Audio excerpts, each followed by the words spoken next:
Klaus has given me the privilege of ending up this great week.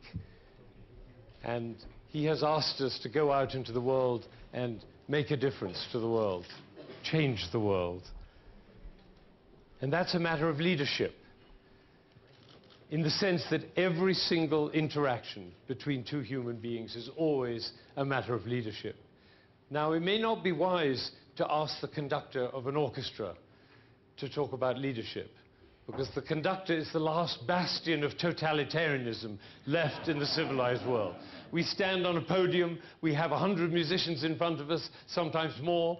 I just conducted Mahler's 8th Symphony with 690 musicians. Children's choir, great choir, huge orchestra, everybody has to obey me. Now, everything changed for me when I was 45 years old. I'd been conducting for 20 years, and suddenly I had a realization, almost like a road to Damascus event. I realized that the conductor of an orchestra doesn't make a sound. My picture appears on the front of the CD, but the conductor doesn't make a sound. He depends for his power on his ability to make other people powerful.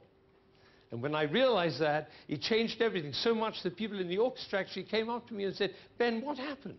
And that's what happened. I realized that my job was to awaken possibility in other people. You know, I had experience. I was in a German hotel years ago. I was having my breakfast, and there was a little girl at the table near in the hotel, and she left her table and she kind of wandered towards me. You know, like 5-year-olds don't go directly from one place to another. And eventually she came towards me. She came up to me and she said, "Hello, hello," she said like that. Everything was open.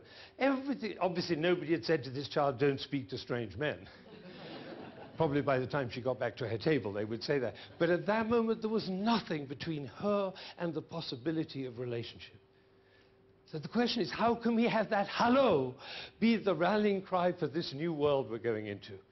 And we have many strategies about getting out this voice, but I want to tell you about one of them right now. I came home from class one day, and I said to Roz, who is my partner and my coach, "Roz," I said, "what can we do? What can we do? These students are so anxious, they're so concerned, they're so worried about the auditions, about the grades that they're getting, and the competitions, and they're so anxious they cannot take the risks with their lives that they need to take in order to be great artists. What can we do?"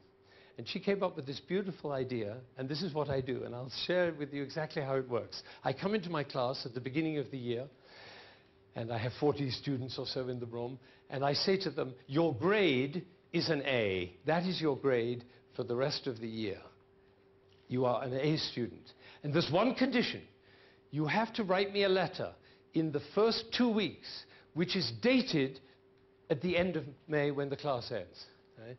So the date at the top is May of the next year, and the letter must begin like this: "Dear Mr. Zander, I got my A because." You then have to write a letter which is written, as it were, in the following year, and describes who you will have become at the end of the year. And when I come into the room, they write about who they would be and who they could be, who they see themselves as, if only the voice would stop telling them they can't do it. And when I come into the class, the person I teach is the person that they have described in their letter. You see, I only take A students.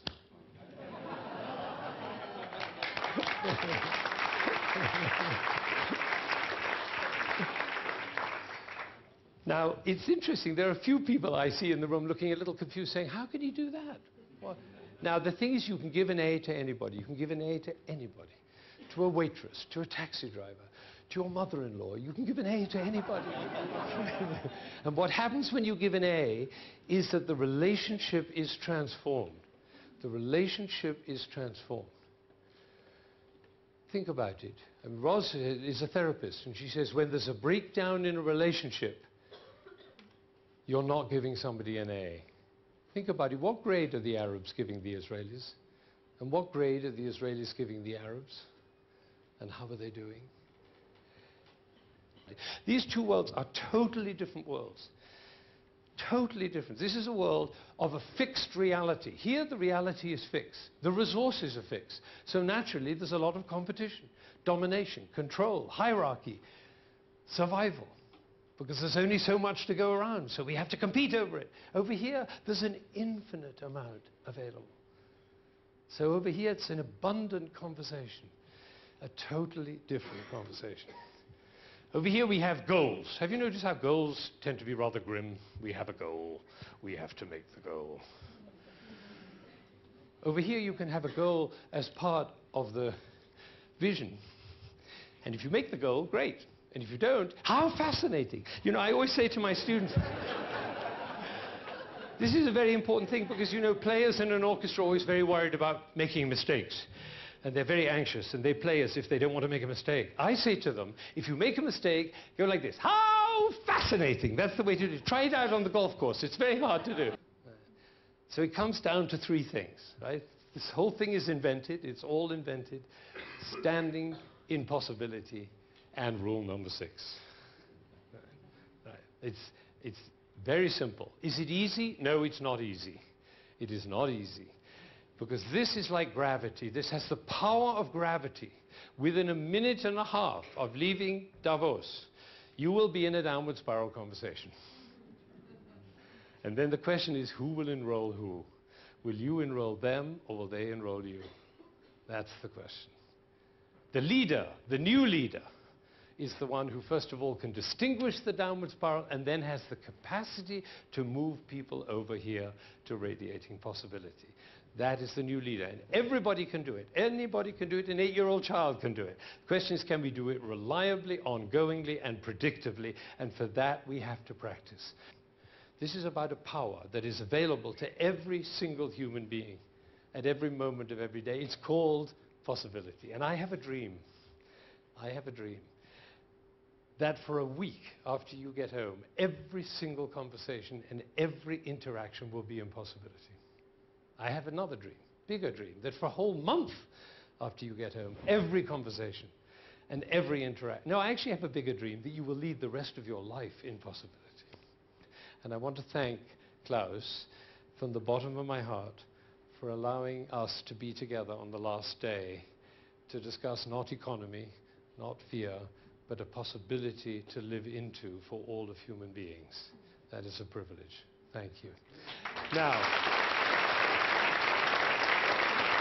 to celebrate, thank you, but we have to sing.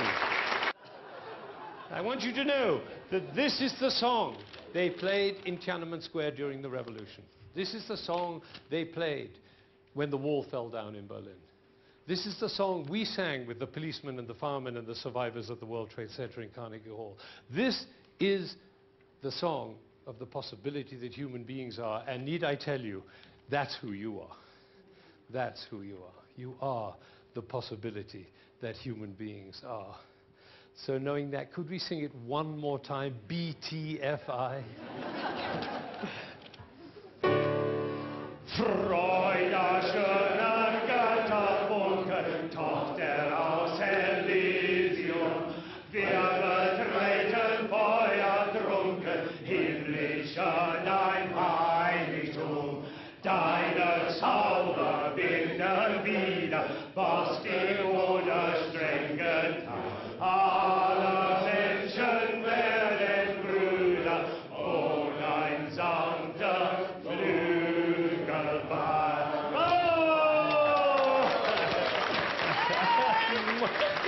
Bravo! Bravo! Oh, oh. Bravo! Can I just please?